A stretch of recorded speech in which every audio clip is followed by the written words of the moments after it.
Ladies and gentlemen, the Kahles k525i with the SKMR3 reticle. Here's my review. This is a bit of an interesting scope. It's very controversial online, especially Sniper's Hide, where everyone just tends to hate on it because it's got chromatic aberration. We're going to talk more about chromatic aberration. We aren't going to talk about specs. We're going to talk about how this works in a PRS paradigm. How does it work? How does it function? Because you can read specs online, you can read forum posts. Most of it's just kind of garbage and rehashing the same stuff. I'm going to give you some perspective on how it works when you shoot it. So, the first thing that we talk about in my reviews for scopes is field of view, which happens to be the worst part about this scope, is the field of view. As compared with my USO Foundation, or with the Nightforce ATACR, with the Schmidt and Bender, this does not tunnel at the low end, so that's nice, but it's like we talked about before with the mask, it kind of compromises the upper end. This doesn't really have the greatest field of view at the top end of the magnification range. Not even at the bottom of the magnification range. It's just kind of odd design. This isn't a huge issue. If you decide to get a Kahles, the way that you deal with field of view issues is don't look for targets inside the scope, which you should never do anyways. You should be finding it with your naked eye. You should square up your sternum to your target, get your face on the gun, and it should just be inside your scope. If that's not a skill that you have, you need to develop that skill for PRS, because you're going to suck. When you see people just hunting for targets through the scope, I feel like yelling at them and telling them, no, get your face out of that scope, look for the target with your naked eye and square up to it. It's going to be so much easier. So, that's probably the biggest caveat with this scope, is field of view. We'll talk about chromatic aberration in a little while. Yeah, let's go to the parallax and parallax free zone. So, this is pretty much one of those scopes where I would just kind of set it to, 400, 500, right around there. And I'd kind of leave it for a match unless I've got some real close targets in the 200 to 300 range, in which case, just dial it down. I think it's really awesome that the parallax setting is right here on this scope, because I can just reach up here with my left hand. I can make my adjustments fairly easily. It's got markings underneath. Right here, and it's got markings up on top of this ring. These rings are, these three knobs, this is an aftermarket ring. This is essential for all Kahles scopes, because it's kind of hard to just use your fingertips to turn this. So just having one of these helps a ton. I've had this on my NRL-22 rifle. I'm going to be moving it to my Tempest for a little while. My 6GT. We'll see how it works. But yeah, the parallax is pretty good. It's fairly forgiving. It's on par with what I would expect out of a $3,000 scope. I think it's going to be better than some of the LOW scopes, like the Athlon Cronus, my Razor 2, the Maven 4, that kind of stuff. Altogether, a good parallax design. Minimum maximum magnification usage. I kind of talked about that. The scope does not tunnel, which is nice if you're going to be using it, especially for NRL-22. It was actually nice because not tunneling is good when you can see your targets up close. The maximum magnification range, it does get a little bit darkish, not a ton. It starts to get dark probably around the 18, which is kind of common on the $3,000 scopes that I see. Some of the $2,000 scopes tend to be in the 15 range. And I'm not going to talk about the $1,000 scopes because I don't really like them, especially for PRS. You're going to be in broad daylight for PRS, so that's not really an issue. Yeah, you could use this at 25x and it probably won't be that bad. Let's move on to the reticle. This is where it both shines and doesn't shine. So I've got the SKMR3 right here. It's kind of got that sine wave that I really like about the Mil XT on the Nightforce. The problem that I have is that the 0.2, 0.4, 0.6, and 0.8, they all have a down mark. You just see the two tops. I like it when it's a full sine wave, like the Mill XT, where you have down, up, up, down. It's just easier for my eyes to pick out. The legibility of the reticle is kind of a big deal for me. That's I'm considering moving the scope and trying to get a night force because I prefer the Mill XT. Shot my friend's Mill XT the other week, and I was pretty impressed at how legible it was. I didn't think it would be that legible, but it made a pretty big difference. The SKMR3, SKMR4, I think they are good enough for use, especially at higher magnification. It's going to be easy to pick those out. But in that 10 power is going to be where the legibility wanes just a little bit. I think it's completely usable, but if you're a stickler on legibility like I am, and you have to have like the JVCR, PR2, Mill XT, yeah, you're not going to want this scope. If you're fine, and most reticles that you've used, like the EBR7C from Vortex and other ones, this is going to be just fine for you. I do like that the reticle is pretty open. I've not been super big on open reticles, really. But I haven't really suffered with my JVCR. So I'm actually okay with this. I would like to have more lines there to define the 2/10 marks as we go down. That's kind of where the PR2 outdoes the JVCR, in my opinion. It's being able to see vertically what your stuff is. And I think the SKMR4 fixes that. So if you can get something with an SKMR4, all the better. Let's talk about eye relief. Eye relief is pretty good. Wow, you probably heard that. Just heard that too. Eye relief is pretty good on this scope. It's fairly long. I would not hesitate to use this on Magnum calibers, because it's not going to give you scope eye because it's fairly long eye relief. Yeah, there's not really much to say about that. I think it's 3.5, 3.75, something like that. Same with the DLR. Eye relief is excellent on this. It's got 3.5, 3.75. You are going to get a little bit of that soda straw effect as compared with some of the shorter eye relief stuff like my USO, but nothing different from normal scopes you see. USO is kind of the outlier there. So 3.5 to 3.75 is fairly normal. I wouldn't hesitate to use it on a Magnum because you're not going to get scope eye on this unless you're really bad with fundamentals. So practice your recoil control. Let's talk about the turrets. This is kind of where I really like this. The turrets are fairly legible. I like they've got the little sine wave going on. You can easily see that there's different stadia. The really long ones, you have the 1 mil and half mil. Those are easy to see. And then the other ones, you have the short and the kind of medium. The medium are all even numbers. So like if I needed to dial 0.8, I know that that's going to be that kind of longish one.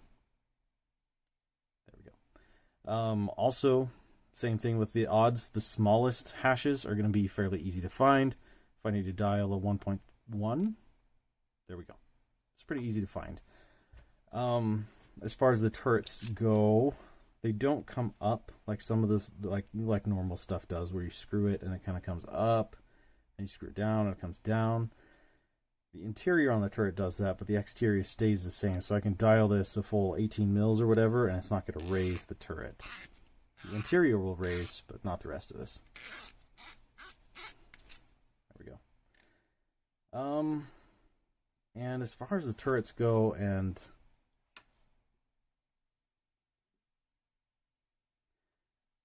as far as the turrets go for ease of use, these are very easy to turn without being overly easy. These might be the perfect PRS ones. These are the Mark V. They're easy to just come up here.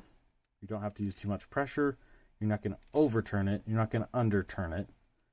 It's pretty easy to just come up and use your fingers to do this. This fairly clicky design. They're audible.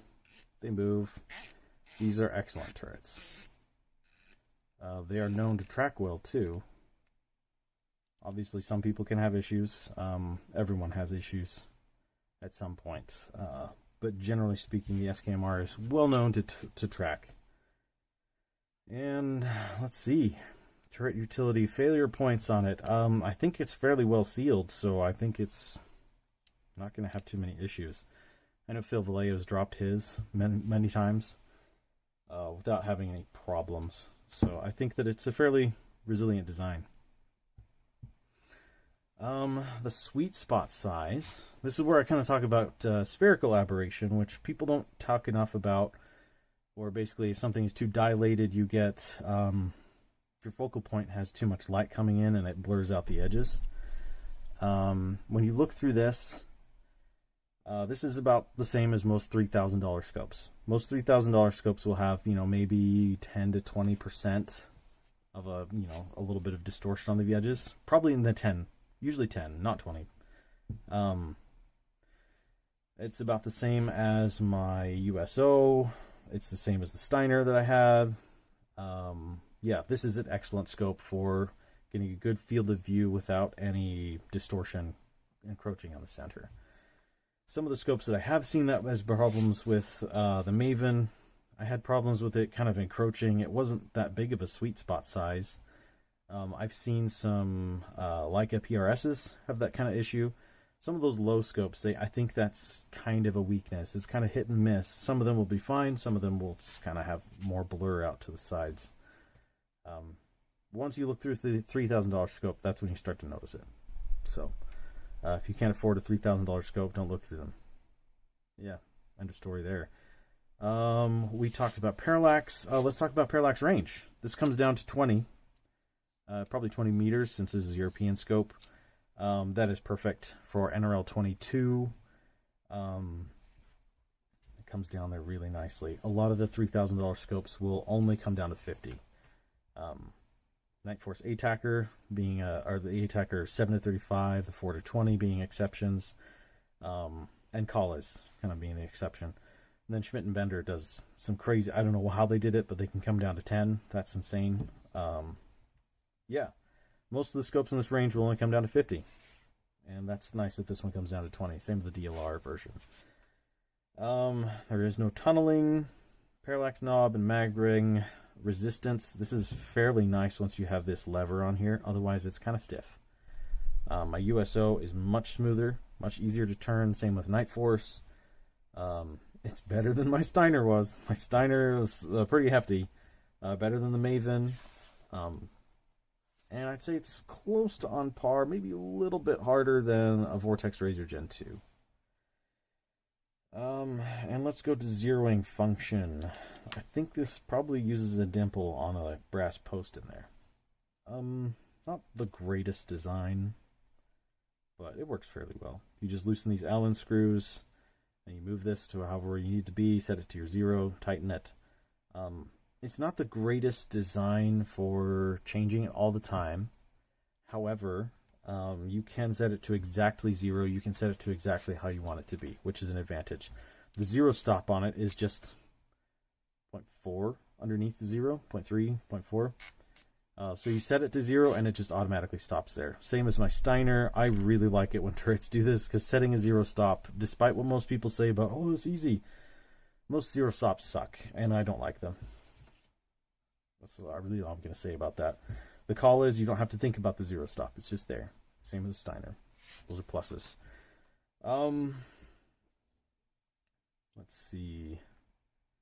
0 stop settings. Yeah, we talked about those. Those are great. The depth of field is pretty good on this. I wouldn't call it quite as good as the Steiner M7XI. I'm going to say it's close to the USO. I think the USO might have a lead on the depth of field just a bit. The USO is a crazy long scope too. Let me just grab it real quick. I'll show you comparison. The USO is a much, much longer scope. Oh my gosh, the USO is insane. That's like 4 inches longer.